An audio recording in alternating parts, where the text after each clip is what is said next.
Kementerian Pertanian atau Kementan menargetkan volume impor sapi hidup tahun depan mencapai 400.000 ekor.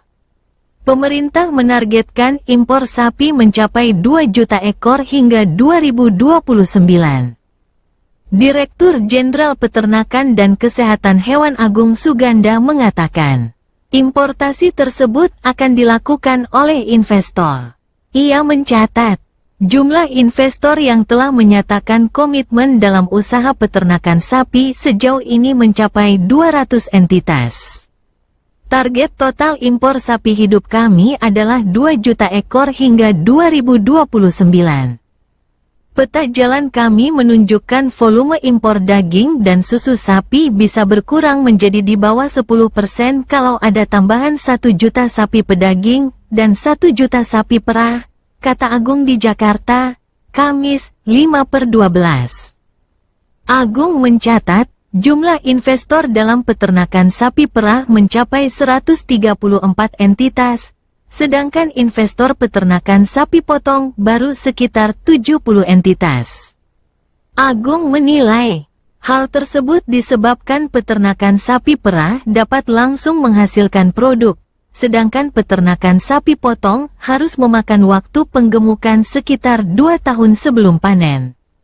Ia menyampaikan, ada 2 skema investasi yang ditawarkan pemerintah kepada seluruh investor tersebut, yakni pembangunan peternakan dan kemitraan. Investor asing secara umum memilih membangun peternakan, sedangkan investor lokal memilih skema kemitraan. Menurutnya, investor lokal mendominasi komitmen investasi yang diterima pemerintah. Namun, jumlah sapi yang didatangkan ke dalam negeri tetap didominasi oleh investor asing.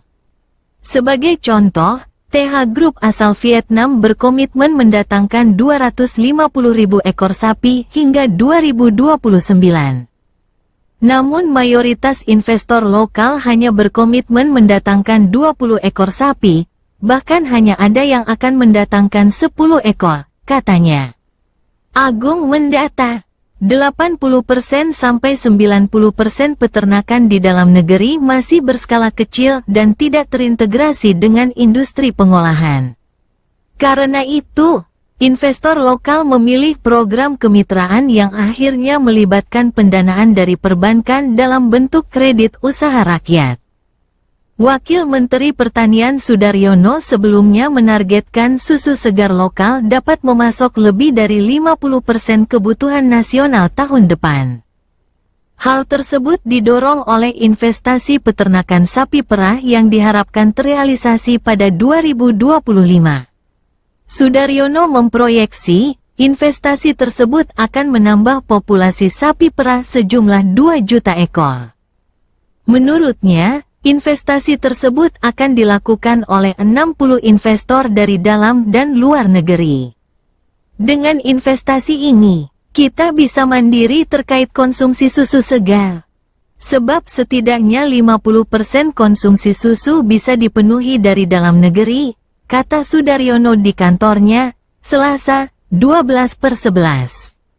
Ia menyampaikan, seluruh sapi perah tersebut akan tersebar ke penjuru negeri, khususnya di Pulau Jawa dan Pulau Sumatera. Sejauh ini, pemerintah telah mengantongi lahan seluas 1,5 juta hektare untuk investasi tersebut. Sudaryono menekankan, peningkatan pasokan susu segar lokal tersebut tidak akan menggunakan anggaran negara.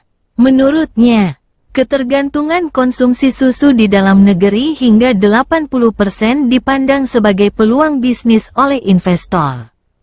Peluang bisnis itu yang pemerintah dorong untuk meningkatkan produksi dalam negeri. Kami, mau tidak mau, harus mengurangi impor dan memperbesar ekspor di bidang pangan, katanya.